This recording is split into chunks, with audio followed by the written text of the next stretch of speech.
Well, good evening. It's good to see all of you on this chilly fall night. For those of you that don't know me, my name is Bob Myers. I have the pleasure of serving as the president here at Toccoa Falls College, and I would like to welcome you tonight to hear J. Warner Wallace. We are thrilled to have him this evening. He is a remarkable man, a talented guy, and those of you who are students here know that nothing could make me happier than to have a police detective at Toccoa Falls College. And if you want to know why I'm saying that, you ask a student or faculty member and they'll tell you. Well, let me tell you a little bit about Jim. I know Jim has tremendous experience, served as a detective investigating homicides for over 20 years in Southern California. He is now a cold case detective. How many know what a cold case is? Many of you? All right, for those who don't, cold cases happen after an investigation takes place and there's no arrest. And the case goes cold. And it might sit for 5 years, 10 years, 20 years. And then it's assigned to a cold case detective to give it a new set of eyes and to take a look at it. And that's the kind of stuff that Jim's doing. Jim was an atheist for a lot of years. And according to his words, he used to jerk the chain of a lot of people who profess Christianity, because as Christians, many people don't know how to articulate why they believe what they believe. But he began looking at evidence on the apostles and wondering if their eyewitness testimony to the life of Christ was true, and that changed his life. So he comes to us tonight, remarkable guy, written a ton of books. I hope you'll have fun with him. Please join me in welcoming J. Warner Wallace. Good to see you.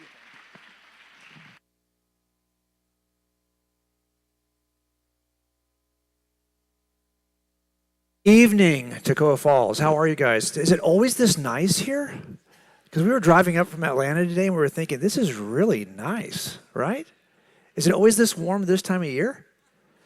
Because it's like 75 right now where I live, but it's always 75. It's kind of boring, if I'm honest with you. We have no changing colors, and we got to see all the changing colors here. We were pretty happy. Yeah, Dr. Bob is right. Cold cases are simply cases that don't get solved, and they're only of one category. So I've been working these cases for a lot of years in Southern California, and the only cases that go cold like that are homicides, because there's no statute of limitations on a homicide. If you're working a case like a robbery and you don't solve it in the first 5, 7, 8 years, that guy's going to get away because that is going to close. There's a statute of limitations. You can't go after people on those kinds of crimes after a certain number of years, but homicides, they never close. So if you don't solve it right away, you can come back at it. And our cases, when we first opened this, we had about 30 that were unsolved from 1971 or 2 to the present. And so we wanted to try to work through those. And it was a lot of fun to do it. A lot of these cases we're talking about have been on Dateline. A lot of them have been on this year. So you might be recognizing some of the cases we're talking about here. And it's not so much that my cases were so great that they ended up on Dateline. I'm in Los Angeles, and NBC Universal is like 2 miles away, okay? So when they're looking for a case, they just come over and say, you got a case? Yeah, I got a case. And they start filming. So that's how we ended up on TV. Now, my son is doing the same job that I did for years, and we are not creative in our family. We use the same 3 names over and over and over again. We like to think of ourselves as the George Foreman of law enforcement. Do you guys know who George Foreman is? He was a boxer, and he had 6 kids, 6 boys. And he cleverly named them George 6 times, okay? Kind of the same thing. This is Jim Wallace. He's using the same uniform and same tools that I used before him at the same agency. And I used the same tools and wore the same uniform that my dad did before me at the same agency. Guess what his name is? Yeah, Jim Wallace.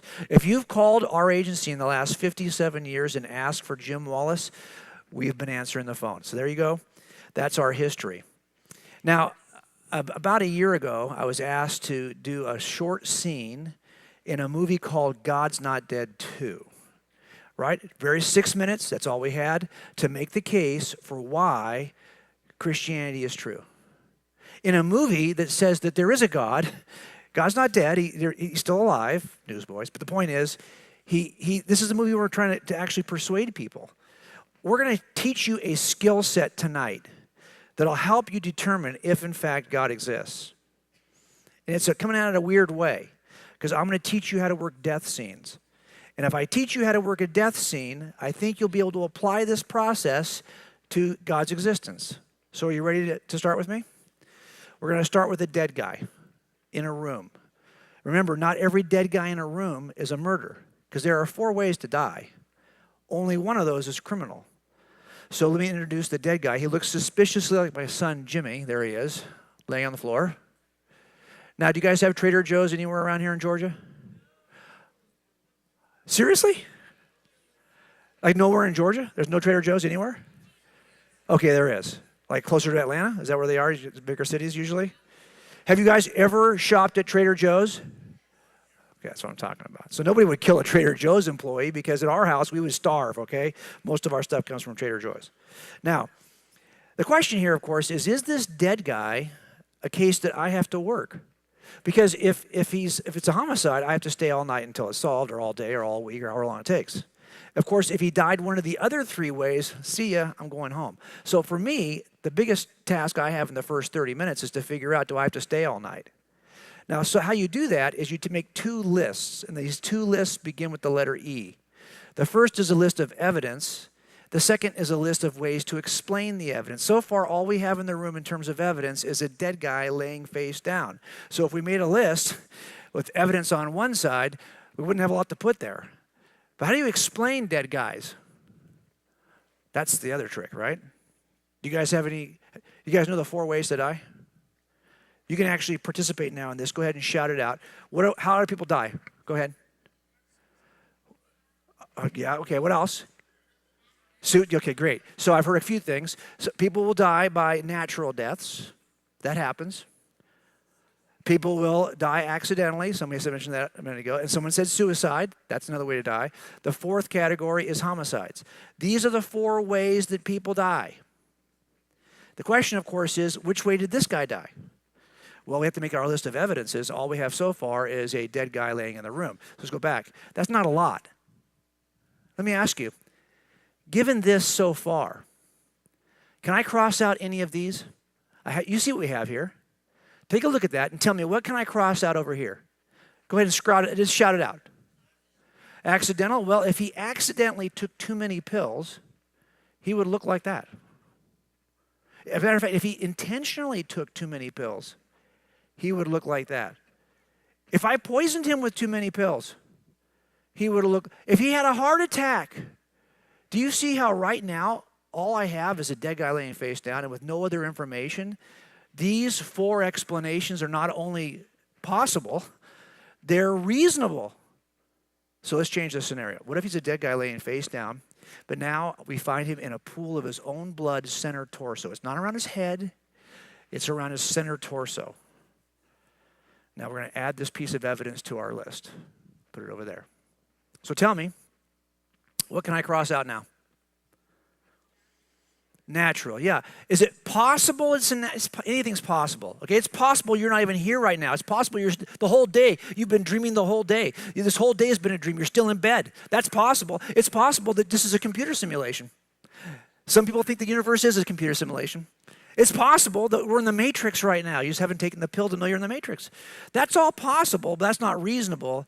And we're looking to cross out whatever is no longer reasonable. And I think that natural death, while it may be possible, from what natural opening could you bleed like that? I can cross that out, I think. But can I cross out anything else? Not really, right? So let's add another piece of evidence. What if he's laying face down in a pool of his own blood, but now we find that he's got a single gunshot wound. It's in his center torso. He's lying on the floor, and that gunshot wound has an exit wound coming out the back. Here it is. Do you see it? We've got an exit wound and a gun laid by his side. We're going to add those two things to the list of evidences. Can I cross out anything now? Can I cross out a suicide? I mean, look, I go to a lot of suicides where the guy is stoned or high when he does it. So I see all kinds of weird suicides. That's at least possible and even reasonable as a suicide. Is actually, it could be an accidental, couldn't it? He could be handling a gun he doesn't know is loaded. Because that's an exit wound. And that would make sense if he is the shooter. That could also be a homicide. I can't cross out anything. Let's change the scenario. What if we had laying next to the body a note written in his own handwriting on a piece of paper we find elsewhere in the room? It's his stationery. It's got his fingerprints. It's got his skin cells DNA transfer on it. And it's laying there as a suicide note. Wow. Would that change things? Now we're going to add this to our list. We have all of this plus a suicide note. Can I cross out anything now? Well, I think we can cross out, look, it looks like he may have accidentally shot himself before he intended to shoot himself, but it looks like he intended to shoot himself. There's a suicide note. So I can at least cross this out, I think, reasonably. Now, are you all convinced this is suicide? Okay, who's saying no? Raise your, really? There's a suicide note, right? It's in his own handwriting. It's on a piece of paper that's his paper, his pen. His fingerprints are on the note. There's nobody else, just his fingerprints on the note. And you still don't think it's a suicide? So how do you explain the note? Somebody forced him to write the note, the gun to his head, right? You guys must watch Criminal Minds here in Georgia, right? That's a stupid show, okay? Stupid show. Those kinds of crooks don't exist, and we don't work them that way anyway. Okay, so let's make it clearer. Let me think of how we can make this clearer to you. What if, laying next to him, this is our situation, but what if now he's got multiple gunshot wounds in his back? And they're not exit wounds, they're entry wounds. What if the suicide note, we examine it, it's not on his paper, it's not on his handwriting, no skin cell transfer, no fingerprints from him. It's got an unknown fingerprint on it. Unknown handwriting on it. Would that change? How about this? What if there was also bloody footprints leading out of the room? Would that change things? Let's add those right now. You can tell this is a California murder right here. Think about it. This is the beach over here, I'm sure. Kill the guy, then go surfing. Kill the guy, then go surfing. So we're going to add these additional pieces to our case. Those are now entry wounds in his back. We've got foreign fingerprints and also have bloody footprints that lead out of the room. Now, if we add this to our list, can we make a better decision about what kind of situation we have? Can we cross out anything now? Yeah, I think we can cross that out. And we now have a reasonable inference given the evidence in the room. This is a process we call abductive reasoning. It simply is also called inferring to the most reasonable explanation. And we ask jurors to do this at every criminal jury trial. And we also have teach this to investigators at every death scene to determine if it's a crime scene. Now, if we did something else here you may not have noticed, I want to teach it to you because it'll help you. Look at it this way. If I can explain everything that's in the room by staying in the room, it's not a homicide. Make sense?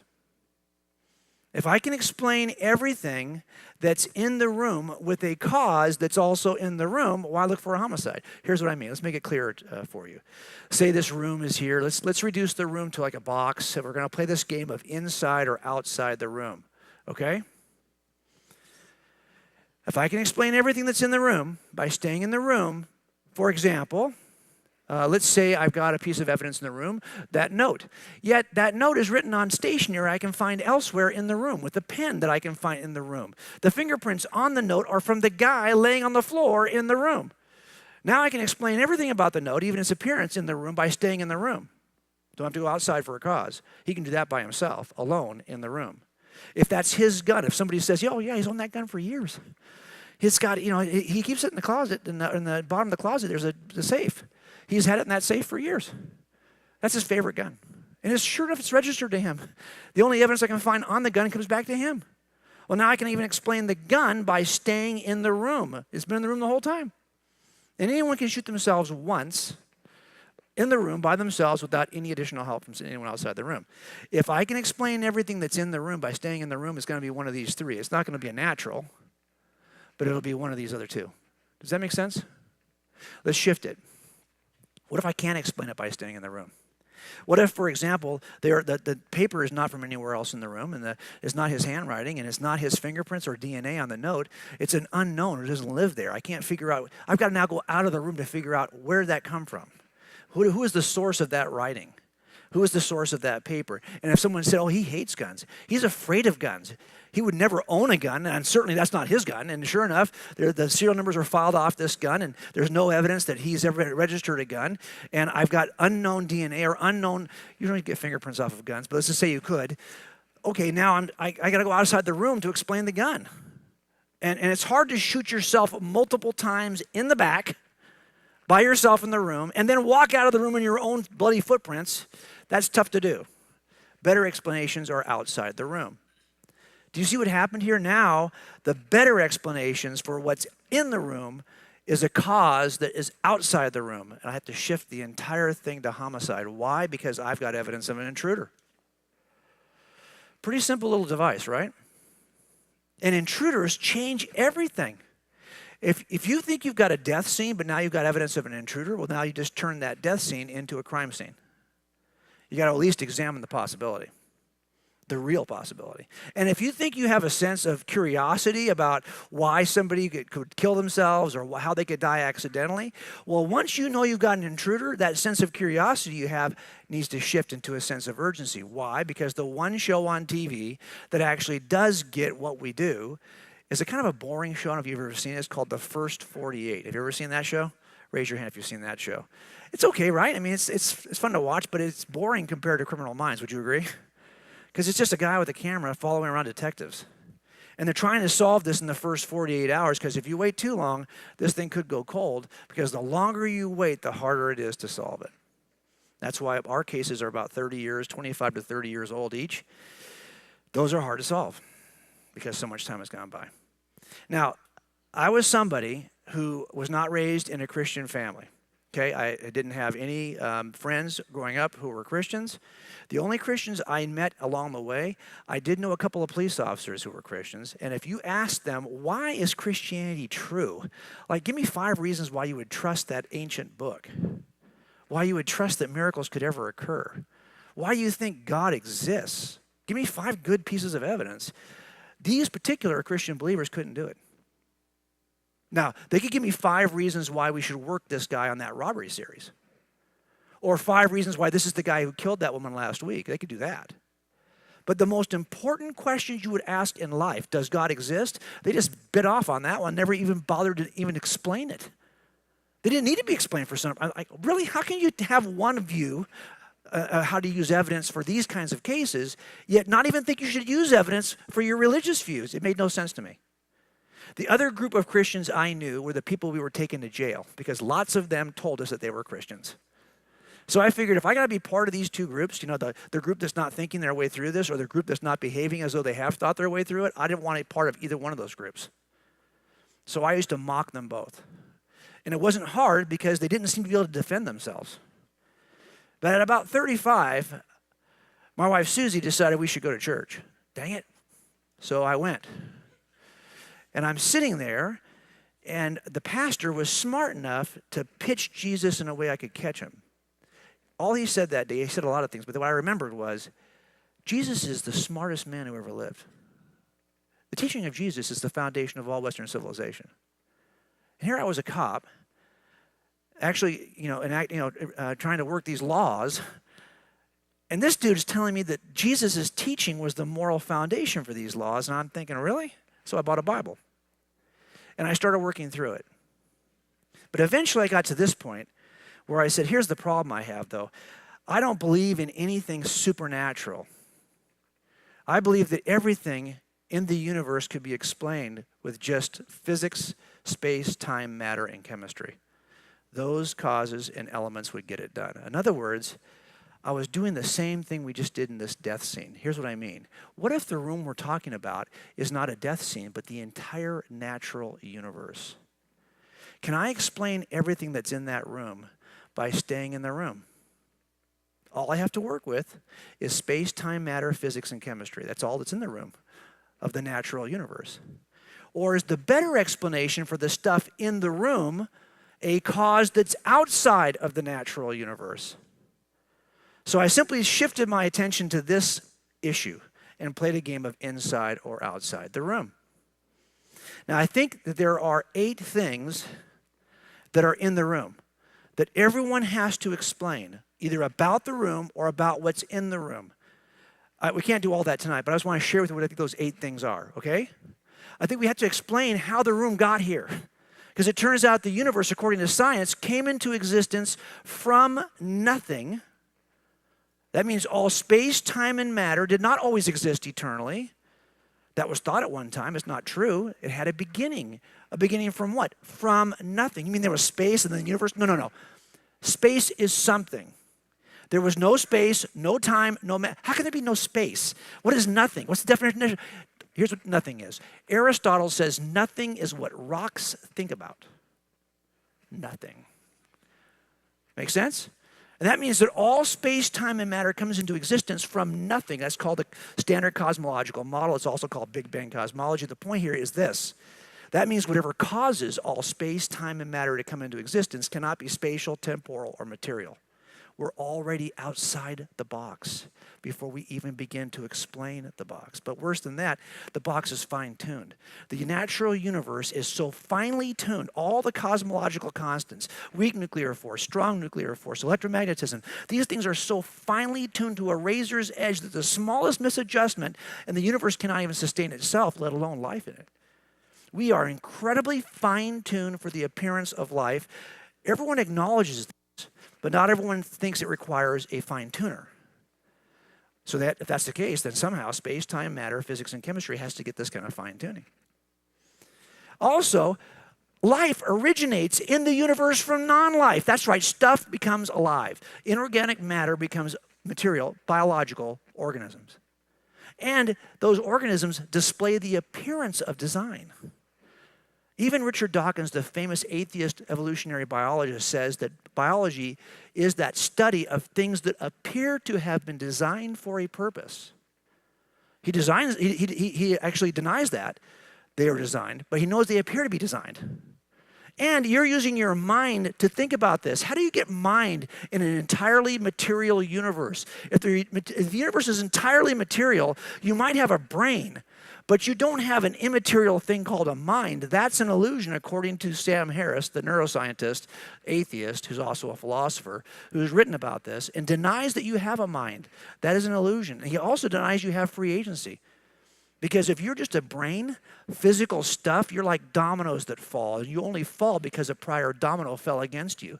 You didn't make a free choice. You had a neuron fire in your brain. And that neuron was caused by a prior neuron firing in your brain. And you had no control over the prior neuron, so you have no control over this neuron. You think you have free agency, but he says you don't have it. That's an illusion also. Yet you think you do. As a matter of fact, he wrote that book, Sam Harris, called Free Will, in order to convince us that we have no free will. But how can we be convinced if I don't have the freedom to think about it? Sam, either I agree with you or I don't agree with you, but I can't change my mind because I have no mind and no way to change it. Do you see the problem? Not only that, we have these moral laws that we have a sense exist, that they apply to everyone. They're not grounded in your opinion, my opinion, our groupthink. They're grounded in something bigger and more transcendent. And we think there's evil in the world, evil in the universe. Yet in order to have evil, real true evil, transcendent evil, there has to be a transcendent standard of good that we're measuring it by to call it evil. This is a lot of stuff to cover. When I teach this class at Biola, it takes me 17 hours to cover this. Tonight, I'm not going to try to cover it with you. So that should be proof alone that there is a God. I could spend 17 hours and lock those doors and keep you in here and teach you about this material, but I'm not going to do it. Therefore, there is a God. Okay, so relax. All of you should be believers from the very beginning because I'm not going to torture you. There's a God. Thank you, God. But the question is, can you get these 8 things by staying inside the natural universe? Can space, time, matter, physics, and chemistry give you those things? Or is the better explanation outside the room? Something extra-natural, supranatural, supernatural. Is there, in essence, an intruder? Because if there is, he would span the entire cosmos. And that's why I wrote a book called God's Crime Scene. And when I first wrote it, my publisher said, you can't call it that. People are going to think you think that God committed a crime. No. I'm saying we could investigate the universe like a crime scene to discover the first cause. Now, what we're going to do tonight is a very small sliver, and I'm going to send you all the other large piece of this, okay? I'm going to send it to you as a video, PDF files, MP3s. I'm going to send it to you, and I'll keep it. You can download it and keep it forever, but I'm just going to give you a small taste tonight. We're going to take this approach we did in the crime scene, only we're going to shift it. Our crime scene is going to be the universe. These are the 8 pieces of evidence in the crime scene. There's only 2 ways to explain it. Either we can explain it by staying inside the natural universe, or we're going to have to jump outside the room to find a better explanation. And tonight, all we're going to talk about is this one piece. How do we explain how life originates in the universe? I had a case a number of years ago. It was about 4 days before New Year's Eve. A man was shot at his place of business. He was shot in the head. We got there. He's on the ground. He's got a cell phone laying next to him. And on the cell phone, there's a message. And I thought to myself when I saw it, what does that message mean? Now, maybe some of you already know. I didn't know. And I use a lot of technology. I thought I was pretty I would recognize this. But I couldn't recognize it. And I know it came from somebody named Rachel, but I thought, is that a message? Is that some kind of code that she understood and our deceased also understood it? Or is that an error, the phone? Did she butt dial that? I mean, how did that message get in the text? I just needed to know. Was it accidental? Was it an anomaly from the phone? Or was it a message? Is that information? It turns out that is information, and it helped us solve the case because what she did was she had been cheating on this guy for about 1.5 years. And she told her boyfriend at the beginning of this particular year, I need this guy dead by the end of the year. And her boyfriend waited till 4 days before the end of the year. What a slacker, right? You really want to get with that guy? He's waiting for 4 days. So she sends him out, and he goes out to kill the husband. Only the husband, because it's the week between Christmas and New Year's, and it's slow, he decides he's going to come home early. So he calls her or texts her, I can't remember which it was, to say, hey, I am going to be home early. She couldn't have him come home early, though, because the killer's on the way to take care of him. So she texted him this, which was her code. We ran phone tolls and did a subpoena on all of her phone records, and we got back many other messages similar to this that she had sent to him over the years. This was her way of telling her husband, I'm going to be there in 30 minutes, don't go anywhere. So he didn't go anywhere. He stayed there. 15 minutes later, this guy walks in the door and kills him. So this became important to us, right? Because now I had a great way to start the first interview, right? It's going to be with who? It's going to be with her about why she's texting him to say stay there. So this was important to me. This actually ended up solving the case. If this was just a butt dial, I couldn't go anywhere with it. But this is actually information that she sent him. And I think you know where I'm headed with this because it turns out the mystery of how life originates in the universe is kind of like that cell phone. It's not an accident. It's not a butt dial. It's based on information. Information in the genome. DNA. 4 nucleotides in a particular order, a sequence in your DNA molecule, the largest molecule known to humans. Those nucleotides are not just random. They're in a particular order. As a matter of fact, we discovered now that's actually information. That's a code telling your body all kinds of things, describing how to assemble in a certain way. All the little molecular machines in your cells are formed from amino acids, then by proteins into these machines based on that information. So much of who you are, and we're discovering even more of how you even behave, is driven by this molecular code. Now think about that for a second. That should bother you. It bothered me. Because information, where do I get? Can I get information by staying in the room? Space, time, matter, physics, and chemistry. Can that give me a sequence that is coded and can be decoded? Can you get information from just physics? No. As a matter of fact, there's a really smart guy, much smarter than me, named Stephen C. Meyer from Columbia. He's a philosopher of science. And here's what he says about this in a book called Signature in the Cell. There isn't a single example anywhere in the history of science, in the history of the universe, in which information has ever come from anything other than intelligence. If there is, show it to me. If you think physics can give you information, no problem. That's your burden. Show me. Show me how you can get information from physics, space, time, matter, and chemistry. If that's information in the genome, we only have one example in our experience of science for where information comes from. It comes from intelligence. So what is the intelligence behind the genetic code? That's a problem. Now, I'll tell you what I would have said as an atheist. I would have said one of two things. You're wrong. That's not information. At least not the way we don't know enough about it yet, but that can't be true information because that would require intelligence. Or I'm going to say, well, if it is information, I bet you we can somehow get it from physics. Let's take a look at that. Now, if you think that my books are boring, okay, hope they're not, but if you think they are, this guy beats me by a long stretch, okay? His name is Werner Gitt, and his books on information theory are like out there. So I'm going to try to help you see what he says about information theory in a way that's a little easier to catch. Because I think once you see it, you'll recognize that DNA is not just information. It's impossible to explain inside the room. So I'm going to introduce a helper. How many of you in this room have a dog? Raise your hand. Really? Is it a real dog or is it a mutt? Be honest. Mutts don't count as dogs. Sorry. Has to be purebred or it's not a real dog. No? Am I wrong? Okay, so how many of you have a purebred dog? Raise your hand. This may not be a dog. What kind of purebred do you guys have? Just shout it out. German Shepherds. I don't hear a good dog yet. I don't hear the dog of all dogs, the best dog ever bred on the entire planet. I have not heard yet. No, those are terrible dogs. There's only one real dog, and all the rest are half-breed kind of terrible dogs. You ready? I'll show you what the real dog is, okay, because I have one. Are you ready? Once you see it, you're going to go, oh, yeah, he's right. Welsh Pembroke Corgis. Am I right? Is that the best dog ever? Okay, enough said. No, I'm sure you have a good dog. This dog is an interesting dog, though. I've only had her.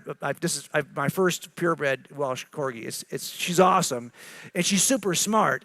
But your dog's probably smarter. But okay, so imagine with me that we've got your dog in that picture instead of mine, and we're going to put in front of your dog and my dog a typewriter.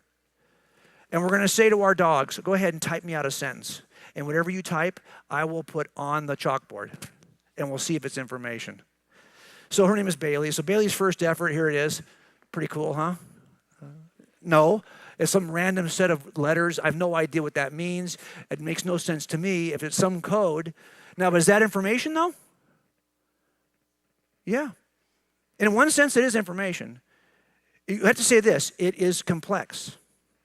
But there's no specificity here. I cannot figure out what she's specifying, right? But if I asked her to type the same sentence again, what are the odds she could do it? Probably not very good. If she could type that same sentence twice, you'd be going freaking out. You'd go, that's crazy. That dog's really smart. But is it information? Well, in a certain sense it is. And by the way, you can get this level of information by staying inside the room of the universe. This random strands of information, that can happen just by chance. But what if Bailey could type a short pattern? In other words, she can type TT spacebar, TT spacebar over and over and over again. There it is. Now, if you saw that, if your dog could do that, or my dog could do that, you'd be saying, wow, that's an awesome, smart dog. That's pretty good.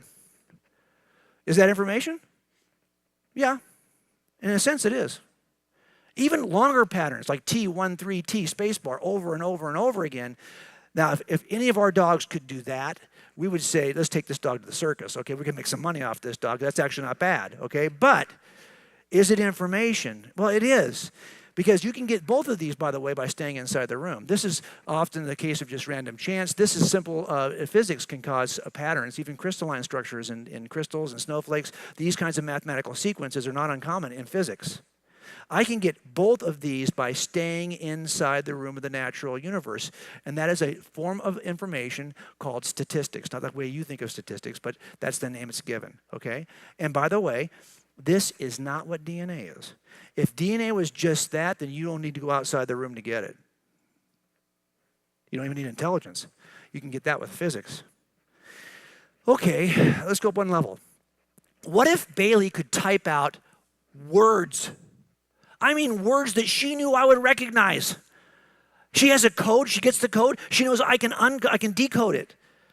Would that be awesome? Would you say if she could do this, would you say she's a smart dog? You would, right? Okay. Now look, she clearly doesn't what does she mean here? I don't know what she means up here, and I still don't know what she means here, even though I understand the words, because she hasn't got the words in the right order yet, or he hasn't got a context for the words to give me a message. But this is a whole nother level of information. It's the next level up, and this is called cosyntax. But you need to have both a code that we both understand to be able to write words in the code. So here's my point. We are now one step out of the box. You cannot get this with space, time, matter, physics, and chemistry. You could get this, but you can't get this. So now we're already one step outside the box, and this is still not DNA. DNA is far more sophisticated than that.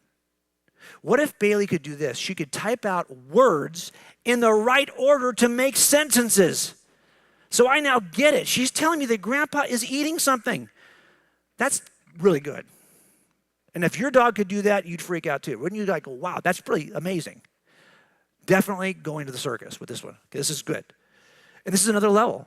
This is a level of information called semantics. We are now 2 levels outside the box. We are not yet at DNA. But we can't even explain this form of information by staying inside the room. Now, I've known people, you have too, who are somewhere between 2 and 3, you know?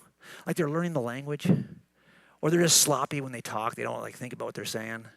And they kind of get the right words, but not always. I was at a restaurant, a Thai food restaurant in Malibu, California. I walked in the washroom. This was the sign in the washroom. It said, "Please do not throw paper wiping hand down toilet." Now, I'm guessing that he's not concerned about my throwing my hand in the toilet. He wants me not to throw the paper that I use to wipe my hands down the toilet because it's too big. Make sense? But can you see how he's stuck somewhere between 2 and 3? He gets the right words, not in the right order. He's like a 2.7. This is a 2.7 guy right here, okay? But we're still well outside what the natural universe can do. Let's go one more level. What if Bailey could do more than just give me a sentence that has meaning, but she could actually make a request something of Grandpa? Any information that is more than just a sentence, it's a request. That's a whole nother level. Here's a request. She wants to get fed. This is a request, and therefore it's one level up from the pure statement. This is a form of information that is called pragmatics, because it is very practical and useful to be able to ask for this to get done. If you think you can ask something that you think your receiver understands what it is you're asking, that's a whole nother. Now we are 1, 2, 3 levels beyond what space, time, matter, and physics can do for you. It's still not DNA, though.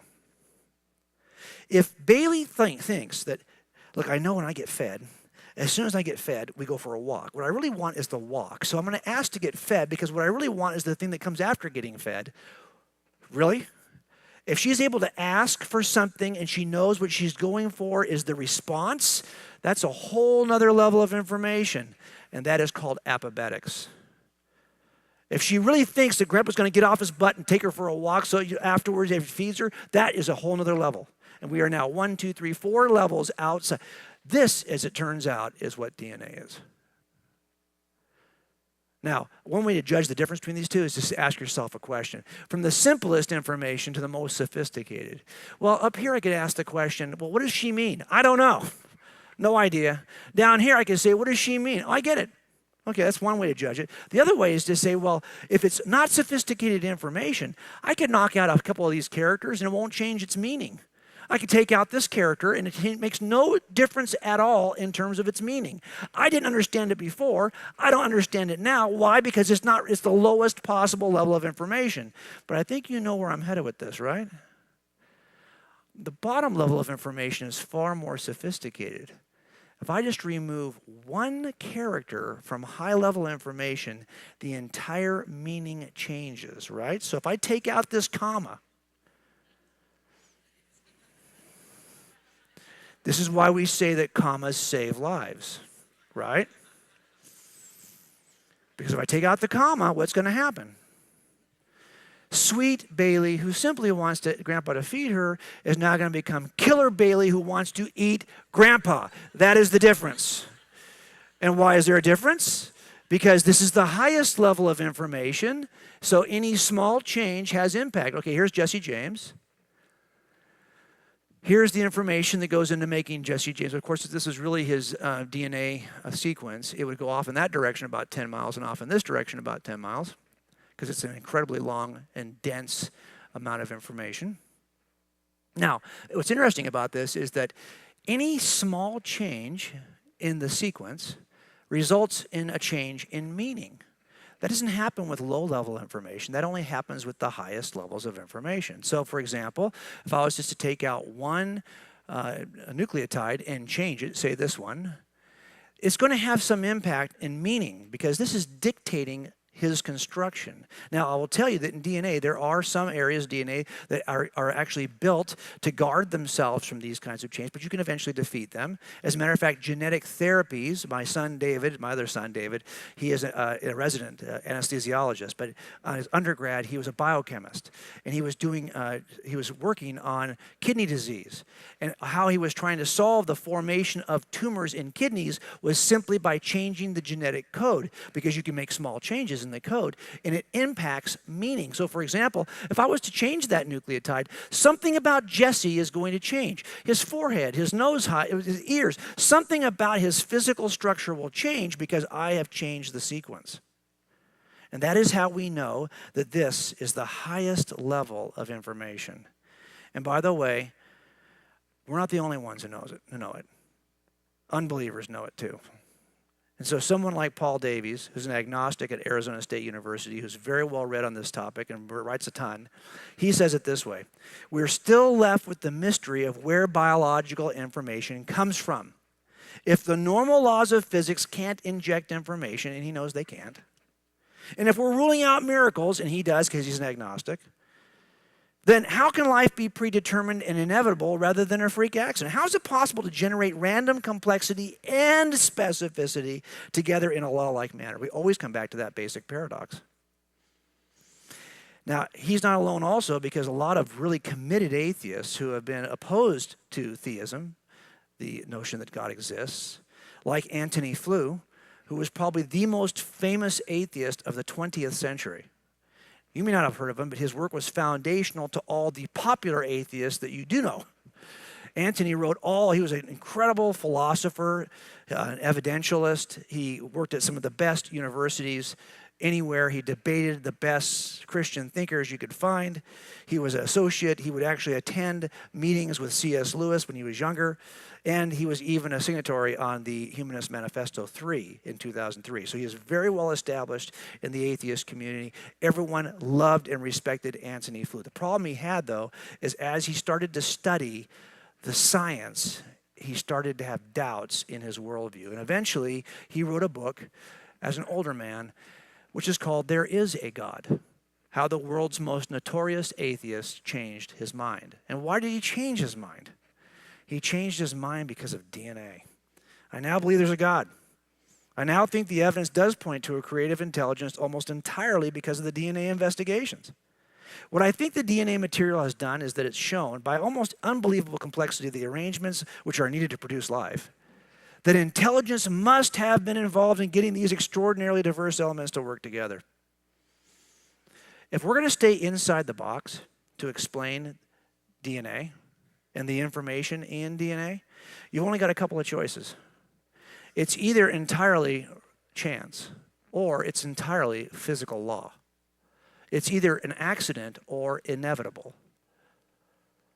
And that's the only two options they know they have. Now, the first one doesn't work for a number of reasons. Can you imagine the accident of DNA, really? But even if it could be accidentally arranged, there are chicken and egg problems in biology. Some of you here are taking pre-med or nursing. That started this year, right, Dr. Bob? So if you already know this, if you study biology, for example, all the little molecular machines in your body are formed from amino acids, which are assembled into proteins. They are assembled into proteins in a machine in your body called a ribosome. That ribosome machine is what builds proteins from amino acids. But of course, the ribosome is built with what? Proteins. So the machine that builds proteins is built from what? Proteins. So which came first, the proteins or the ribosome?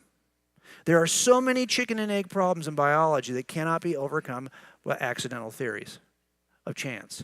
And of course, the other theory is that somehow physics can do this. Well, if that's the case, that burden's on you. If you think that can happen, show me. Show me when physics has ever caused information beyond level 1, which is not DNA. That's the problem. Of course, this could just be information. But if that's the case, if it truly is information, we have to jump outside the box to get a source. Because we can't stay inside, because it's not just with space, time, matter, physics, and chemistry. We now need, by the way, if you're doing science, like if you're investigating a crime scene, we ask the same questions you used to get asked when you were a kid, and someone said, go home and write this paper, and I want you to answer the classic questions. What are the classic questions? You know, the what, where, why, when, how questions, right? That's what you do when you write a paper. That's also what you do when you investigate a crime. But I'll tell you this right now. If all I did was ask those questions, no one ever goes to jail. Because I can know everything there is to know about what happened, when it happened, where it happened, how it happened, why it happened. But until I'm willing to ask the most important question, who did it, no one hits the bucket. Now, isn't it interesting that science says, I'll ask those, but I'm not asking that one. Oh, really? Well, okay, I get it. But what if those don't answer the question? What if you have to ask a who? Because information comes from what? They come from who's, not what's. Oh, I'm sorry, we don't ask who questions in science. Okay, well, why don't you ask who questions? We just don't. I get it, but why don't you? It's just out of balance. It kind of sounds to me like you've chosen not to ask a who question when you could easily do it and still do science. Sometimes the who answer is the only real answer. And this is what Werner Getz says. He says, look, you got to have a who. Because a necessary requirement for generating meaningful information is the ability to select from alternatives. You do this when you write a paper. You pick certain words you're going to use, and you decide not to use other words you could have used. You're selecting constantly between alternatives. But that's a problem, right? Because that requires an intelligent volitional entity. Why? Because unguided random processes can't get it done. Not in any amount of time, because the selection process demands continuous guidance by intelligent beings that have a purpose. Of course, if there is an intelligent being outside the room that is communicative, can provide the source of information, and has a purpose, well, guess what? That would explain the stuff we're seeing inside the room. Now, we started off with this pattern, right? This simple approach, inside or outside the room. And we talked about how intruders are important because it's intruders that turn death scenes into crime scenes. And I also told you that you have to have a sense of urgency once you discover you've got an intruder. That's why I want to have a sense of urgency. That's why I would be willing to travel, talk about this stuff. Because you have to have a sense of urgency if there really is an intruder. And you guys have to have the same sense of urgency. Now, we talked about our model. Now, these are actually illustrations from the book. I might have a weird background. My bachelor's degree is in design and fine arts. Is that a weird background for a cop? Then I have a master's degree in architecture from UCLA. Do you know what architecture is? It's like architecture, but in real life, it's architecture. Those of you who want to be architects, come to me later. I'll talk you out of it, okay? And so I use that. All it does for me now is that years later, I can do my own drawings. That's about all I get out of it. So these are the 8 things that I think are best explained by going outside the room. And we just talked about one tonight, that one. Now, I'll finish with this. Every time I work a crime scene, I can tell you something about the murderer before I ever meet them. Just from what I see. that make sense? Just from what I'm seeing at the crime scene, I can tell you something about the killer. For example, if a guy gets killed at a 7-Eleven, you have a 7-Elevens here? Let's see, like a what's the Arco AMPM? What do you guys have here? Like a gas station, liquor store kind of a thing? And he's killed there and the cash register is empty and he's been dead. That's one kind of killer. If the same guy is killed in his bedroom, stabbed 70 times in the groin, different kind of killer. Would you agree? Which of those two killers knows him intimately? The guy in the bedroom, right? Or the girl in the bedroom? Now, so what happens? If he's killed in his place of work, the entire world killed in his bedroom, the intimate.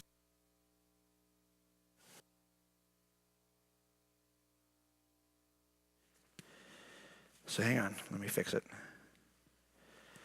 Pardon me.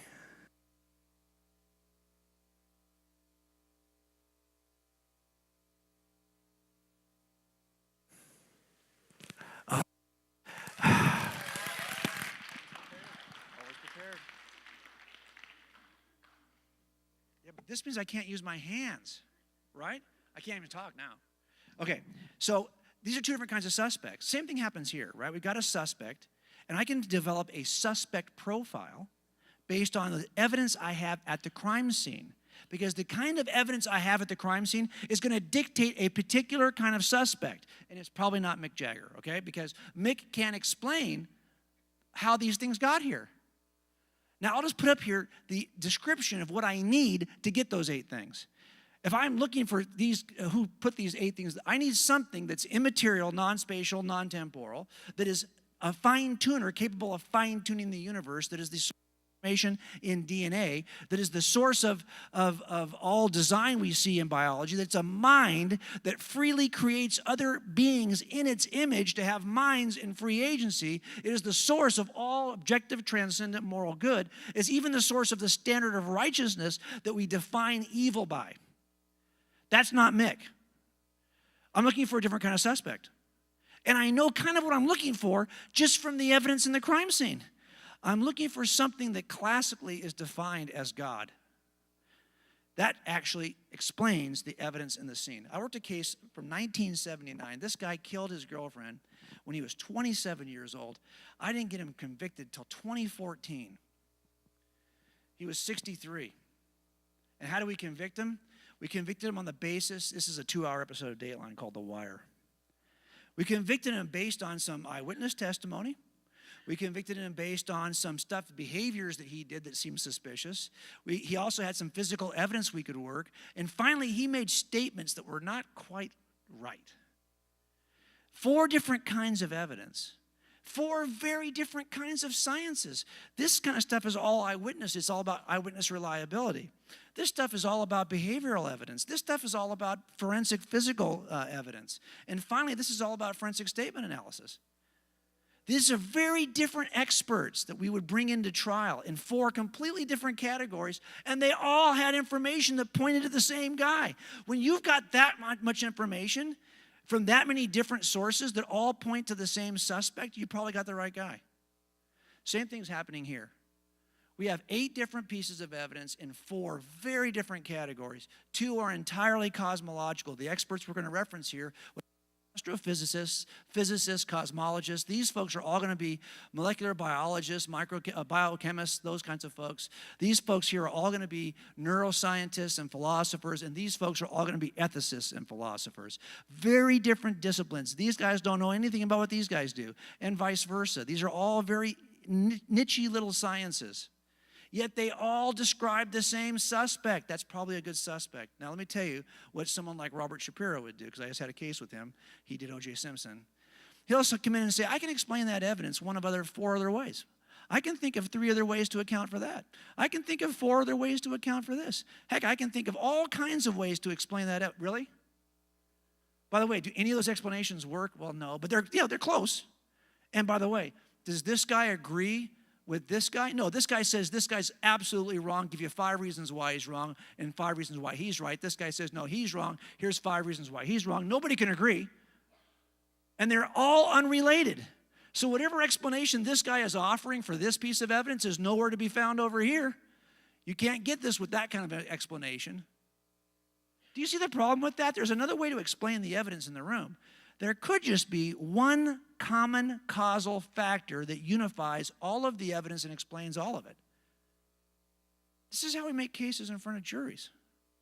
We ask the jury, okay, which is more reasonable? This completely unrelated, they don't even agree with each other set of explanations, or the one explanation that unifies everything. We've been talking about a theory of everything in science for some time now.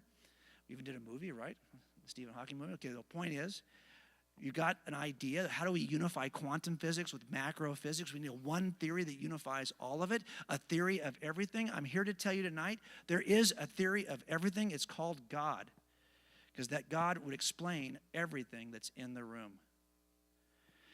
Now, that being said, I want to challenge you before I go, and we have a little bit of time, I think. We can do a few questions. But I'm going to show you where to go to get this information. This is our website, Cold Case Christianity. But this is a hidden page on our website, which I set up for you yesterday. It's not, you can't Google it. It's a hidden page. So if you'll type this in your browser, I will send you, if you take one picture, this is the one to take, I will send you the video of all 8 pieces of evidence and why the better explanation is outside the room, not inside the room. I'll also send you the MP3s, all the PDF files. You can download them. Tomorrow's talk in chapel, I will send you all the information. As a matter of fact, I'm going to give you a complete set of evidences on why God exists, why we know that's true, and why we believe Christianity is the true view of God. I'll send you all that stuff. That's what you're going to need to get it. I'll have it to you probably by, I'm home on Friday, probably by over the weekend. I'll send you that, okay? And let me challenge you before we go. Cops are very, very bad about seeing the world in stark contrasts, right? We see the world divided between sheep and wolves, really. Sheep on one side and wolves that are trying to eat at them. And we are described in Scripture as which of these two? We're described as sheep. And that is not a compliment, folks, because sheep are dumb. You know that, right? They're about as dumb as they get, okay? They have no idea they're being picked off by wolves. No idea at all. They're like every morning, get up for breakfast. You know, where's Charlie? Charlie was here yesterday. Where is he? Big blood stain on the ground. They don't know where Charlie is. Meanwhile, Charlie's in someone's belly, right? Because that's what they do. And they have no idea they're being picked off. Now, there is another animal in the yard that protects the sheep from the wolves. They're called sheepdogs. And that's why the sheepdog ministries in America are all law enforcement ministries, or they are military ministries. Because those folks see themselves in a sheepdog capacity. Now, you may not feel like we need to be protected from anything right now, but I will tell you, if you haven't started to notice, that the culture is not fond of Christianity anymore. And they're not patient with your view. And don't think for a second that if the culture rejects the moral teaching of your master, trust me, they're rejecting your master. And they reject the moral teaching of Jesus of Nazareth. They do. So now we got to figure out, well, what do we do? And by the way, it's not just the outside wolves that are chewing on us. We have problems in the church. Half of us don't even know why Christianity is even true. That has to end. And it has to end, honestly, in your generation. You have to take a responsibility to stop being sheep. You have to be sheepdogs. Because if there was a yard full of sheepdogs, we would not have a wolf problem. What we need now is a yard full of sheepdogs. I'm going to ask you to become sheepdogs. By the way, if you're here in this college, you are in a great place to do just that. Because I already know that, Dr. Bob's got a heart for this. He's been trying to get me to come out for the last 2 years. We finally got our schedules to line up. He wants to make sure that you guys know why this is true. Why? Because there's a relationship between what you know and your character. Did you know that? And that's what we're really after here. In this institution, is to develop godly character. And you might think, well, that's just a series of do's or don'ts, right? No, it's not just that. It's what drives your choice of do's or don'ts. Let me show you what I mean. You know, you can be one kind of sheepdog or another. That's your choice. We were running. We do a lot of running, Susie and I. And we run at trails all the time in Southern California. We were running one day at a trail. I kid you not. We saw on a post on the trail, we saw a sign for a lost dog. A Chihuahua. Now think about that for a second. If you were there and you saw this little lost dog is lost, what are you thinking? It ain't good, right? I mean, if it's a Great Dane, no problem. He'll find his way home. But a lost Chihuahua out there, if you're going to have a search party looking for your lost Chihuahua, I'll tell you where to look. You look at the coyote droppings right there in the middle of the trail, okay, baby? Because that's where your Chihuahua is, all right? Am I right? You got a Great Dane, you're looking back at the, where's the nearest shelter? He's going to make his way home. Question is, what kind of sheepdog are we going to be? We can be a Chihuahua or we can be a Great Dane. Have you ever noticed? When Great Danes walk in a dog yard, they make zero noise. Zero. When a Chihuahua is in a dog yard, what is it doing? It is the most irritating little yappy dog. You want to kick that dog, right? Because it's an irritating. How many of you guys have Chihuahuas? I'm sorry. I had a Chihuahua, half Corgi. That dog was such a good dog, I went out right away and got a Corgi because I figured if the Corgi can take that irritating aspect of the Chihuahua and get rid of it, Corgi's got to be really good dogs. That's why I have a Corgi now, okay? But I will tell you that character is tied to who you think you are. Why does the Chihuahua constantly bark? Because he's concerned that he doesn't have any, I got to make a lot of noise because I'm the smallest dog in the yard. If you're a Christian in this room, you happen to have a worldview that is the Great Dane in the yard of worldviews. Your worldview can stand up. It's true. You can make a case for why it's true. But if you don't know that, you will sound like a Chihuahua because you're going to be afraid that maybe that thing is true. Maybe that worldview is true. And suddenly we are barking and chirping like Chihuahuas because we don't know how to defend ourselves. And we're just hoping to make enough noise that nobody will bug us. What you know is tied to your character. Once you know that you're the Great Dane, you can walk through that in peace. You don't have to bark at anybody, make a fool of yourself. You already know that it's true and why it's true. So talking about this stuff is not just something different than developing character. I think it's actually the foundation of developing character. Once you know that this is really true, you're going to relax and take a deep breath. That's what we're trying to do. Now, with that being said, ask yourselves when you go home tonight, what kind of sheepdog you're prepared to be and what's going to take to get there. Now, what I want to do right now is take a few questions. Is this the only microphone we have right now that works other than mine? If we can get one more, or otherwise I'll turn this pack back on, or I'll just repeat your question, because we have about 30 minutes. I'd like to answer any question you can think of. We have a few minutes to do that. Either get me a new battery for this, or I'll just repeat your question. So what I'll have you do to ask the question is just raise your hand. I'll point you out. You can stand up, and then you'll ask the question. I'll repeat it so everyone can hear it, and then I'll answer it for you. Does that make sense? Now, maybe you weren't prepared for this. I know it's hard to ask the first question. That's why we always skip it and go to the second question, okay? As we already chased out half the audience. That's okay. Ready? So ask a question by raising your hand, and we'll get a question asked if you've got a question. We'll go to the second one. Don't worry. Go. Stand up if you will. And just, what's your name, by the way?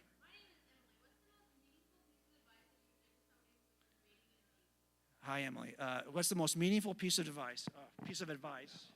Excellent. Is this one on too? Oh, good. Thank you. What's the most meaningful piece of advice? I'll tell you a weird piece of advice that you're going to think is just, that's not even good advice, but it actually is the best thing I can tell you. When we do cases, people ask us all the time, Jim, where do you win your case? Do you win your case in opening statement? No. Do you win your case in jury presentation? No. Do you win it in closing argument? No. In rebuttal? No, not really. You know where we win cases? Jury selection. Ugh, that sounds terrible, right? But it's true. We don't have to take anyone who walks in the door. We get a room full of people to be in a jury. We select the jurors that we think can be unbiased on. And by the way, the defense wants to eliminate some, and we as a prosecution want to eliminate some. And there's a spectrum. There's a spectrum of people. There are people in that room, they're divided in half. Pro-prosecution people, pro-defense people. No one on the defense side wants a pro-prosecution person. No one on the prosecution wants a pro-defense guy. I get it. Those two groups are divided in half. There are people who are pro prosecutors who are so in the bag for prosecutors, they love cops, they love detectives, they will always vote with the prosecutor. No defense attorney wants those guys. Then there's twos. Twos are people who are pro-prosecution, but they'll be fair. Then there are threes, people who are pro-defense, but they'll be fair. Then there are fours, people who are pro-defense, they will not be fair. No prosecutor wants a four. So what we do is we eliminate ones and fours. We come out with twos and threes, people who might be on one side or the other because everyone's got an opinion, but they're willing to be fair. Now, why do I say that? You've been sharing what you believe with people in your world, right? Your friends, your family, people online. Have you taken a second to see where they are in the jury selection process? Because the entire world is divided between people who are open to the gospel and people who are not. And they're divided in half again. Ones are people who are so sure that Christianity is true, have no idea why it is, but you know what? I don't care. If you brought the body of Jesus in front of me and drug it around town, I still would be a Christian because I love Christianity. I love what it means. I'm not budging. Even if you had good evidence otherwise, I still would be a Christian. Okay. There are people who are twos. They're Christians, but they're not going to, I got some questions. There are threes. I'm not a Christian, but I do have some questions about my atheistic worldview too, and I'm open. Then there are fours. I hate Christians. I'm an anti-theist, not just an atheist, an anti-theist. And I meet these people. I do a lot of large, like Ohio State, University of Alabama. When you do these large universities, they bring the clubs in, right? The atheist clubs. They're sitting at the back of the room, and they're live tweeting while you're talking, and they're using all kinds of profanity. Why? They're in group 4. Now, what I've learned is I don't expect group 4s to act any other way. And when they do, I'm like, okay, he's in group 4. How do you expect him to act? That's how he's going to act. I'm not like upset about it. And I know people in my own family who are in group 4. I was in group 4 for a lot of years. So how do we deal with each group? That's what your question really is. I had to get all that way to get to this. Ones, I still spend time making the case to people who think I don't need a case. I already believe it. I don't need to hear the case. Really? Do you have kids? They're probably in 2 or 3, depending on how old they are. And they want to know, can you answer my questions? And they don't want Jim Wallace's book. They couldn't care less about my book. They want to know, can you answer my question? If you're a mom or a dad in this room, you've got kids. You might be a 1, but I'll bet you your kids aren't. I'll bet you they're 2s and 3s. And they want you to make the case for them. You better learn it. I don't need it. I get it. But they need it. Learn it. 2s and 3s, of course, we're going to share. We're going to talk to these folks because they're going to interact with us because they're interested. 4s, they're not interested. And once I know they're not interested, I have a completely different strategy for 4s. Here it is. Simple. Ready? Pray and model. I pray because until God takes that guy who's my father and moves him from 4 to 3, I've spent years, but he's not hearing it. It's bouncing off like Teflon. But once God moves him into group 3, all those conversations will come back to mind. So I don't stop having conversations. But I don't expect anything in the moment because I have to wait for God to move him from 4 to 3. And I'll tell you what, I'm bad about spending more time talking to him than I am about praying for him. I bet you are too, right? We do that. And I have to model Christ in front of him. I can't be a jerk because he'll think it's all a lie anyway. I've got to spend time. I mean, it could take years. I've been doing this now with my dad for 15 years. I don't see right now that he's any closer than he ever has been. But I don't know where his heart is. And it could change. Years ago, he called me. He said, I'm calling you today because I'm on the way to go to the hospital. I'm having a heart problem. They're either going to put in a stent or a bypass. I said, why are you calling me? You're calling me because you think you might drop dead on the table today, right? This is one cop talking to another. He says, yeah. I said, well, dude, you can't call me with that kind of information and not get the conversation you're about to get from me. He says, I know. So we spent like 20 minutes talking about why Christianity is true and why you can't wait any longer. He used to always say, I'll wait someday if I get sick, I'll think about it. Well, now you're on the way to the hospital. Now's a good day to think about it. You know what he said to me? He said, when I get there, when I get on the table, I'll give it some thought. Man, that's a 4. That's what a 4 sounds like. And I'm just going to continue praying and modeling for him. And every opportunity I can get to see him and be in front of him, I take it. And I don't stop having the conversations, but I have got, I think, reasonable expectations now based on where jurors are in the selection process. Does that make sense? Aren't you glad you asked a small question? I'm thinking, hey, if only one question gets asked, I can take 30 minutes to answer it. Another question. Raise your hand. Go. Whoa. Yeah, as a matter of fact, if we can do this right, You have somebody to. where This on is that your- corner this needs is to your ask the chance next to- question. Your chance to be a star. Okay, I have students in high school, middle school, high school that I teach, and they're coming, some of them are coming from the view from public school, and what's the quickest way to get them to even consider the other, because they're full of information the other way. And I just wonder what would be the quickest way to open up their minds a little bit, because they're coming to we're a Christian school, so they're there, which is a start. Well, I'll give you a tactic that is helpful. It's not my tactic. It's a friend of mine named Greg Kokel. Have you ever heard of Greg Kokel? He's written a book called Tactics. So it's not unusual to have this kind of a conversation. And he talks about how it's important for us to master Columbo questions. Now, for all of us old people, we remember who Detective Columbo, Lieutenant Columbo was. He was this guy. He was kind of disheveled. He would walk in the room with this long trench coat, and people would think, who is this knucklehead? And he would kind of bumble in, and he'd like be scratching his head and asking questions like he's an idiot, right? But meanwhile, he's really smart, and he's asking the kinds of questions that get people to say things they shouldn't say. Well, there's Columbo questions. And the simple ones you can ask of anybody. So if somebody's interacting with you and you're thinking, I don't even know how to answer that question or that objection, this is the tactic you would take. It's very simple. 3 questions. The first one is, what do you mean by that? So if someone offers an objection, whatever it may be, you know, I think we can get information from just physics and space, time, and matter. Well, what do you mean by information? Because I'm not sure he even understands what information is yet. I'm going to ask that kind of question until I get all the way to the end of that he has, in other words, whoever makes the claim has to defend it. What we typically do is somebody says, that's not true, and you say, yes, it is. They make a claim, and then you make a claim back. No. If they're making a claim, don't say anything back as far as claims go. It's now their burden to support their claim. Press them into their burden by asking the first question. What do you mean by that? The second question is pretty simple too. Well, why do you think that's true? And see how far that, you're going to find that most people who offer an objection, they've read something very briefly online. They've heard the objection. They know how to repeat the objection. They have no idea where it's coming from, what that objection is really grounded in, or how to defend it evidentially. So they'll just repeat the objection, and then you'll find out pretty quickly with the what do you mean by that and why do you think it's true questions that they can't go anywhere with it.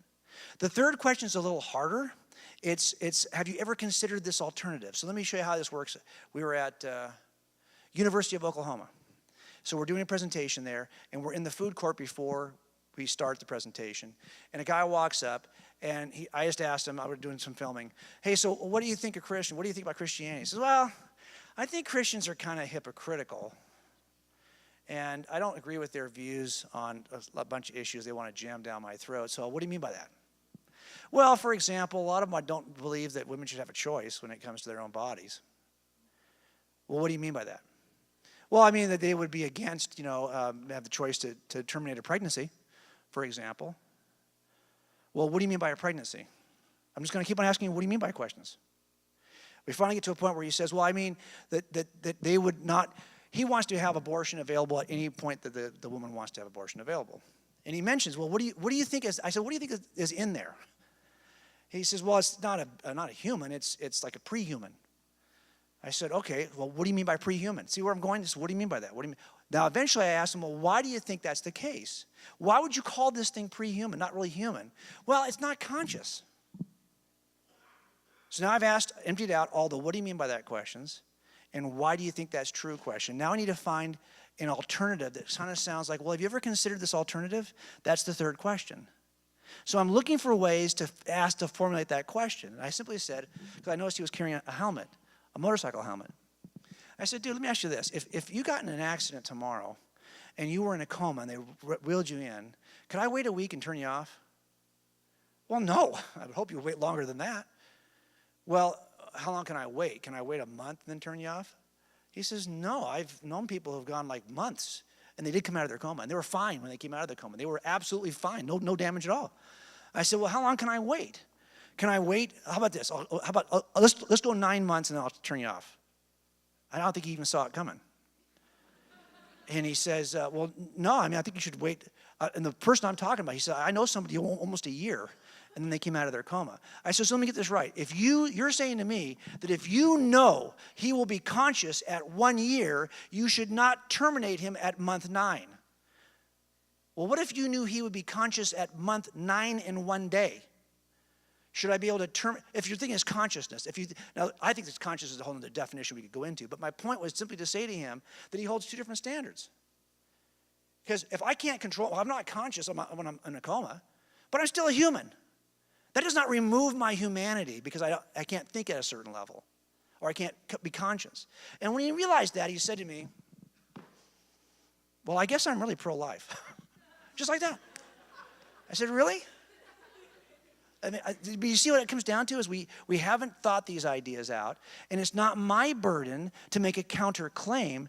It's my hope that he will try to defend his claim and then see where it's going sideways by asking 3 questions. What do you mean by that? Why do you think that's true? And have you ever considered this alternative? All right, that kind of helps to answer that question too a little bit too. Another question. Right back here.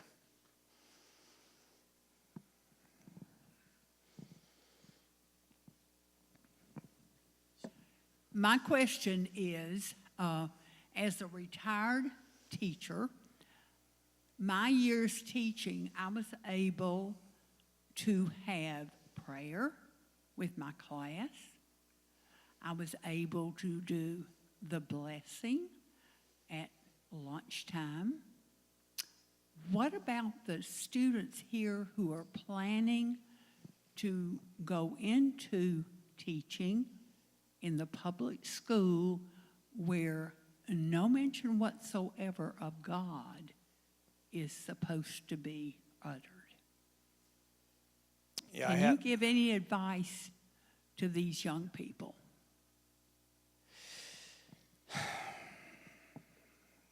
So many of the problems I'm seeing right now, because look, here I am working in law enforcement, the bigger problem I see is I have the whole issue of the racial divide right now in the country. And I get it. I totally get it. I want to be able to address it. Unfortunately, the one thing that solves the problem, the one thing that unifies us is not national pride. I can't say, well, like, we're all the same. We're so much alike. We're so much, we should unify around X. And I can't really point to the flag or point to me that is not big enough. But there is one thing that unifies all of us. It's our need for a Savior, because all of us have at our core a fallen nature that will find some way to divide from the person standing next to us. If it's race, fine. If it's not race, if we were all the same race, looked exactly the same, we were even the same sex, trust me, we'd find something to divide over. Because we are otherists at our heart. Just looks like racism right now, but it'll be something else later. And the one thing that would solve the problem is the one thing we can't talk about in public, and that's the gospel. And what's happened is the culture is saying it's fine for you to believe that privately. You can believe anything you want privately. You can worship privately. The right to worship is different, a very different right than the freedom of religion. Worship means you do that privately, but you don't have the freedom to express your religious beliefs publicly, to run as a candidate publicly, to operate as a school teacher publicly with those kinds of beliefs. That's where we are.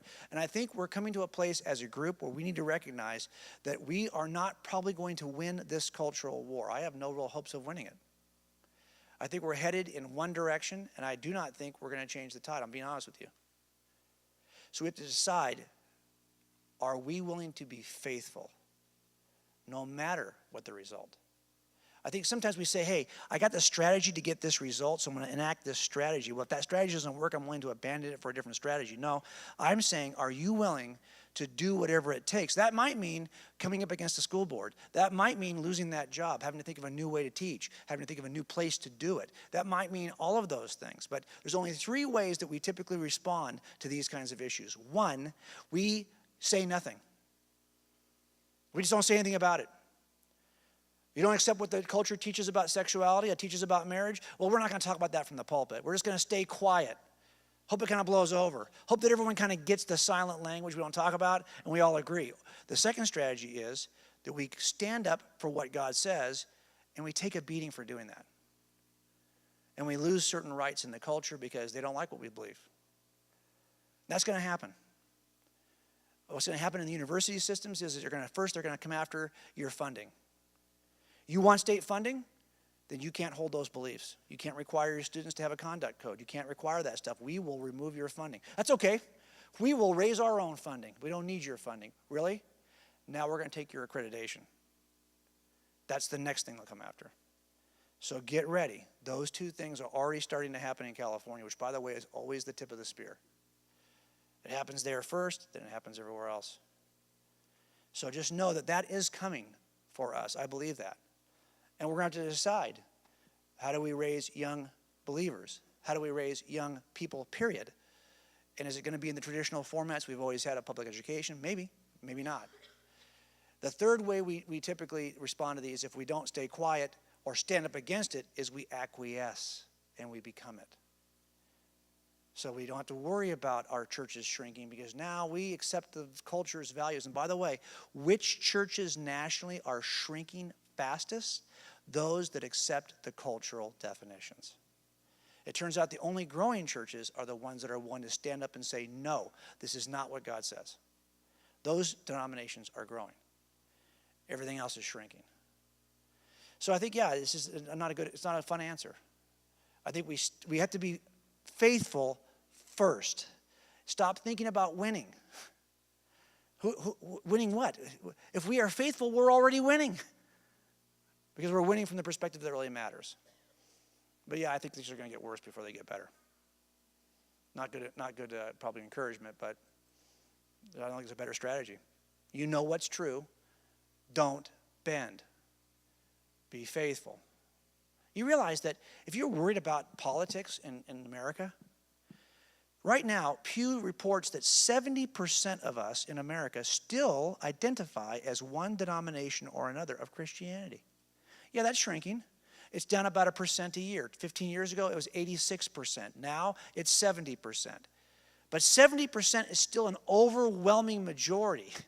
What happens is, of the 70%, only about 30% of those actually understand what Scripture teaches and are willing to stay true to it. If we could just convince Christians that the Bible's reliable and you should take it seriously, it's game over. I don't talk about politics because there's no point in it. That's the top of the tree. The root of the tree is the Bible reliable and should you take it seriously? If we agree on that stuff, we agree in the leaves. But we don't agree on the basic stuff. Is the Bible true and reliable, and should we take it seriously? That's where I spend all my time online, is trying to make a case for those two things. And by the way, that's what I would suggest we do as a culture, as raising young people. Just get those two things down, and you're good to go.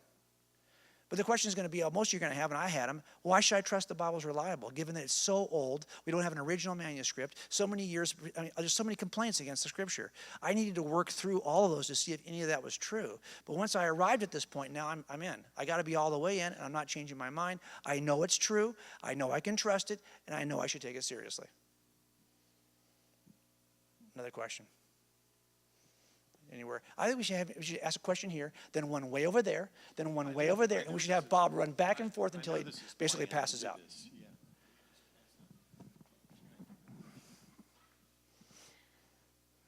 So all of these arguments seem great, like in academia world, but I've become discouraged because we get prepared for all these deep conversations, and then I find that the average atheist argument is, I think it was aliens. So Yeah. I guess my question here is, have you found that you can make this stuff digestible to high school dropouts? Yes, I always say that we just had a debate recently at a big conference, and one of my associates was getting ready to do the debate, and he wanted to make the debate with a very popular atheist from the perspective of essence, a very kind of Aristotelian defense of God's existence. And I'm telling you, it was so high level. When he told me he was going to do it, I said, well, I would only do this tonight if you think you can teach it to 8th graders in the 5 minutes you've got in front of that audience, because we all need to be able to grab it at the 8th grade level. We absolutely do. So again, it's going to come back to those, what do you mean by, I don't even think we have to, in that conversation, well, it's because of aliens. Well, great, you're in a great position. They just made a claim. Good. What do you mean by aliens? What's the evidence for that? Have you considered this alternative? I don't think we have to actually prepare and reinvent the wheel. the strategy I'm talking about, where these 3 questions, requires you, honestly, to know very little to get engaged in any level of conversation you want to get engaged in, because all you're going to do is to see what they know. And then help them, and you're always looking for those little logical fallacies. By the way, if I can teach you one in this setting, especially for 8th graders, it's the simple law of non-contradiction. It's self-refuting statements. There is no truth. Everything is perspectival. Everything comes out of, it's always determined by culture. There is no objective truth. Now, do you hear that claim? How many times have you heard it? Do you see the problem with it? It's self-refuting. In other words, it's like me saying I can't speak a word of English. I had to speak several words of English to say it. So if someone says to you there is no objective truth, you're going to ask a simple question: is that objectively true? Because if that's objectively true, that there is no objective truth, then there is objective truth. The statement that there is no objective truth is an objective truth claim. It eats itself. I think with a lot of our friends we're talking about here, we simply need to help them see their bad thinking. And that's why those 3 questions are so powerful. Because at some point in answering the questions, what do you mean by that? Why do you think that's true? You will hear the self-refuting statement. And then you can ask, well, have you considered the alternative that when you say that there is no truth? Or how about this? Truth can't be known. Even if there is truth that's out there, no one really knows for sure. You don't know for sure as a Christian. I don't know for sure as an atheist. But stop acting like you know for sure there's a God. Because no one can know those kinds of things for sure. Truth like that, truth can't be known that way. Really? It appears that you know one truth, that truth can't be known. But if truth can't be known, you can't know that truth can't be known. It's a self-refuting truth claim. Once you start looking for self-refuting claims, you don't have to do a lot of work here. You simply have to help show them where their thinking is poor. But honestly, I'll say one more thing about this. We have a tendency to think that people refuse a claim for purely and only for rational reasons, and that they do sometimes. But that's only one of 3 reasons why someone shuns the truth. I use this word shun because I think you can memorize it better. The first is rational. Got it? So they'll say, there's not enough evidence for that. No, you got to show me better than that. The evidence is terrible for that. I just don't understand. It makes no sense to me. It's logically incoherent. Those are rational objections. When you hear that kind of language, you know they're rejecting for rational reasons. The second one, though, is probably where more people lie. It's emotional objections. Man, you Christians, you want to control everything. Like you want to have all the politics. You're such hypocrites. Roy Moore, yeah, there you go. There's your great candidate for a, look at him now. He's the same, see, a hypocrite. That's not a rational objection based on the evidence for Christianity. That's an emotional response to a person. I get it. I'm with you, okay? But did you see where it lies differently? I'm not going to respond to that second guy with more evidence. His objection is not based on rational objections. He's having an emotional response. The third category, I think, is actually the tail that wags most of the dogs, and that is volitional objections. It's that I don't care if it's true or not. I don't want it to be true. I like my life the way it is. What's broken that needs to be fixed? Nothing. You're always trying to fix things that aren't broken. I'm good the way things are. And most of us have volitional objections. It's a matter of the will. But when people ask us, what's your problem?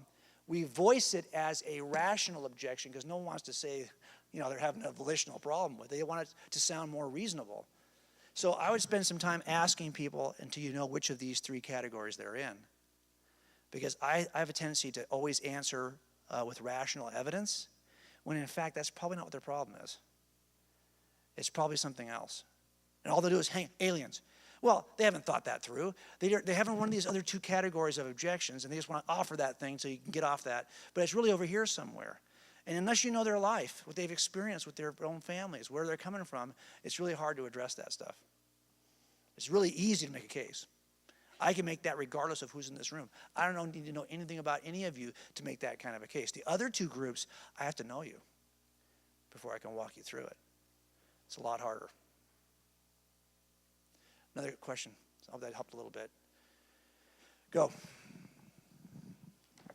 So with the 2 other ones, how would you respond if you have an irrational or volitional? Well, I think what you do, and if my dad's in that category, I'll tell you right now, is I cannot continue to heap evidences on him. I talk about the evidence. If he asks anything that gives me an open door, I take it. But what I try to do with him is understand where he's coming from and just walk through those hurts, walk through those failures, walk through those so he sees it. Look, you've known Christians that have power that even I, as somebody who's more rational about this stuff, I don't even understand where that power comes from. And I think when my dad sees that in our lives, it's attractive. And I'm not going to give him another hypocrite that he can use as an excuse. I have to be careful not to give him another hypocrite he can point to, me, as an excuse. So that's number one. And I think number two is volitional. It's about understanding, well, why would you? Look, most young people, when they go to college, they have a terrible mathematics is taking place. You have under-equipped, underprepared young people. That's one. Add to that an environment that is ready and willing to secularize them. That's not a good combination. But the third thing is these young people are just like all of us. They want to chase their passions. They want to chase their desires. Hey, give me a worldview that explains how we got here and how things are, but allows me to sleep with my girlfriend without feeling bad about it. Goodbye, Christianity. I'm just looking for an excuse because that's the thing that really is driving it. It's that third thing in the equation. And that's true for everyone we know. That's even true for my dad. So I have to know what that third thing is. And I have stopped talking to my dad about the evidence, and I am shifting toward, do you ever think that it would be nice to be forgiven? Because I think that shift from why is it true evidentially to are you ready? Has that thing been working for you? That thing you thought was so great you would never surrender it? That ability to control your own life? How'd that work out for you? I can think of myself 5 or 6 things that you're probably ready to be forgiven for. Does your worldview even offer such a thing? So I think the conversation has to shift. And for me, it has to shift away from evidence toward something more powerful and a harder conversation that most people don't want to have with their parents. Another question? We're down to one more, I think. Way up here. Oh, it's great. Awesome. Did you do this on Come on, Bob, hurry. We got to get this question in.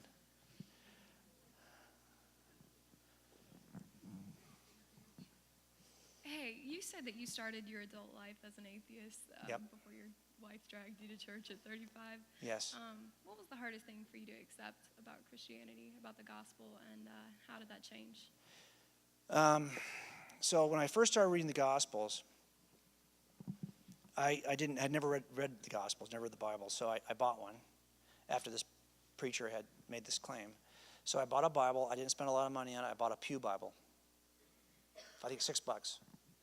Small print, as NIV hardcover, the kind of thing you find in pews. And I started going through it. And I was struck, I stayed in the Gospels because I only wanted to hear the magic words of Jesus. If he's such a smart guy, what did he say? I didn't care about anything else. I just wanted to hear the words of Jesus, the red letters. So I read through, and this Bible didn't have red letters, but I looked for those. And I started to kind of analyze those words and the descriptions of Jesus. And the thing that struck me right away was the texture of the gospel accounts. So some people will say, hey, you can't trust the Bible because they don't even agree with each other. I've had friends who were challenged away from their faith because a professor said, go back right now and just read the passion narrative in all 4 gospels and write out a timeline. You tell me if those 4 stories line up, because they're so convinced they don't line up. How many women run to the grave to see Jesus, to see the empty grave? How many women? How many? Do you guys know? 2? 1? 3? Depends on the gospel. How many angels are waiting for them there when they get there? 1? 2? Depends on the gospel. How can you miss these little details? There's a sign over the head of Jesus on the cross. It's recorded in all 4 gospels. Do any of the descriptions match? It's like 5 words. Come on, guys. No, none of them match. And that bothers some people.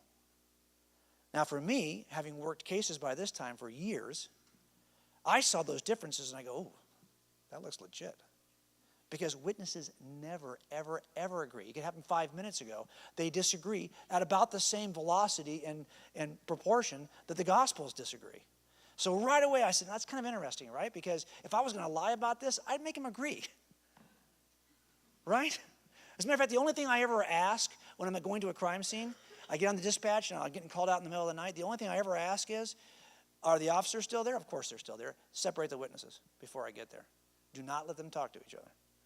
Because if they talk to each other, what are they going to do? They're going to line up their story. And then when I get there, I get the same story 4 times. I don't want the same story. I want the different stories because no one's lying. They're just seeing it from different perspectives. Sometimes it's different life experiences that cause you to see a scene slightly different. That's good. By the way, if I've got a robbery and you're one of my witnesses, you think I'm going to ask you what the guy was wearing? No way I'm going to ask you. I'm looking for somebody who's a mom. Who's a mom? I'm going to ask a mom. Where's a mom sitting right here? Mom. I'm going to ask you. You know why? Because you buy a lot of clothes. You probably are more interested. He's going to go, it's like a T-shirt, I think? Like a T-shirt? I don't know. No, it's an Izod. Had the soft collar and the waist. They had the elastic on the arm. I know. I just bought one for my husband. That's who I'm going to ask. Well, why does he get a different description? Because that's not his interest. Now, what kind of gun was he using? Probably not going to ask you that question. It's all going to be about perspective. And when I saw that the 4 Gospels had this texture, better than that, I talked about this in God's Not Dead too, it bothered me. When witnesses make a claim, they'll often make a claim that sounds crazy to you until you talk to another witness. And then the second witness says something that you go, oh, that must be what he was talking about. Give you an example of this. Jesus is in front of Caiaphas, and he's challenged. Oh, you think you're God? You think you're... Someone slaps him. Tell us, prophesy, Christ. Who just slapped you? Tell me who slapped you. Well, how hard would that be? In this particular account, he's slapped in the face, and his challenger says, if you think you're a prophet, you think you're God, tell us who slapped you. Like, duh, I'm looking right at you. You just slapped me. You slapped me, you moron. How hard would that be? Right? If all you had was that one account, I think it's Luke, you would never make any sense of that statement. It turns out the other account describes him coming into that room and then being blindfolded. He's the only one who describes it. Now this makes sense because he's blindfolded, but this guy doesn't include that. This guy included the other piece. And when I started seeing what I call unintentional eyewitness support from several Gospels with each other, I was like, this is really starting to bug me now. So I said, okay, I'm going to have to test this. Now, I'm not going to do this talk with you guys tomorrow. I didn't do it tonight, but there are 4 ways you test reliable eyewitnesses. It's very simple. Were they really there to see what they said they saw? Can they be corroborated in some way? Have they changed their story over time? And do they possess a bias? I simply took that same 4 things we test every eyewitness in front of a jury trial. I said, if we tested the authors of the Gospels, would they pass the test? But after I got done with that, I was like, I told Susie, I said, I remember one night just saying to her, they passed the test. I mean, I don't know. Doesn't mean you're a Christian. You can believe that the Gospels are true and still not be a Christian.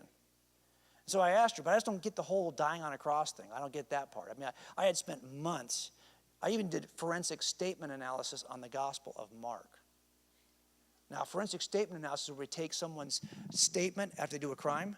The next day, we say, hey, do me a favor. You did the crime was yesterday. Write down everything you did yesterday from the time you got up in the morning to the time you went to bed. We have 24 lines on one side of paper, an ink pen. You can't turn the paper over. You can't erase anything. And he writes out everything he did. And then I start studying his use of words. Pronouns, huge. Verb tense, huge. Compression of time, expansion of time, huge. And I can tell you if he's good for it, looking for deception indicators. And I can also probably tell you what time of day he did it based on his compression and expansion.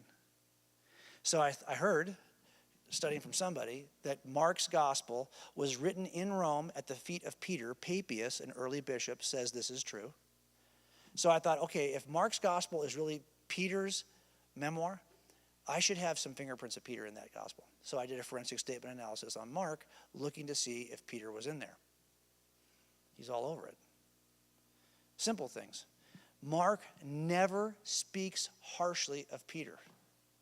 Never. Peter can be a moron in all the other Gospels, but when Peter says something stupid in Mark's Gospel, Mark says, Peter said this stupid thing, then he adds something. And all the other disciples agreed. Yeah, who says that? Mark. Always. The little details that only Peter would know are in Peter's gospel. Also things like Jesus walks on water to the boat. As he's walking on water, Peter sees him. He says, dude, can I come out? Let me come out. I'm going to come out there with you. He says, come on. Jumps out of the boat, walks a few feet, starts to sink in the water. He says to Peter, come on, man, a little faith. In front of all his buddies, he says that to him. Well, there are two people who record that, Mark and Matthew. In Mark's version, Peter never gets out of the boat. Mark does not make Peter look bad. Ever. That was powerful for me. So when I got done, I was like, okay, I'm to a point. The thing that was sticking point for me was miracles. I was a very committed philosophical naturalist. I believed that everything in the room could be described and accounted for with just stuff that's in the room. Space, time, matter, physics, chemistry. And I'm not kidding when I tell you the next thing I did was what we just did tonight. I needed to know, were my presuppositions correct? Could I really get everything in the room by staying in the room? Because tell you what, if you can't, then the most amazing miracle ever recorded in Scripture is in Genesis 1. Everything from nothing. If there's something out there that can do that, I'm guessing he can walk on water. And it just opened up everything else for me. So that was it for me. Thank you, guys. I appreciate it. Thank you, Bob. Jim, what a great night. Susie, thanks for being here. Come tomorrow, 10 o'clock for more. And we are dismissed. Thank you.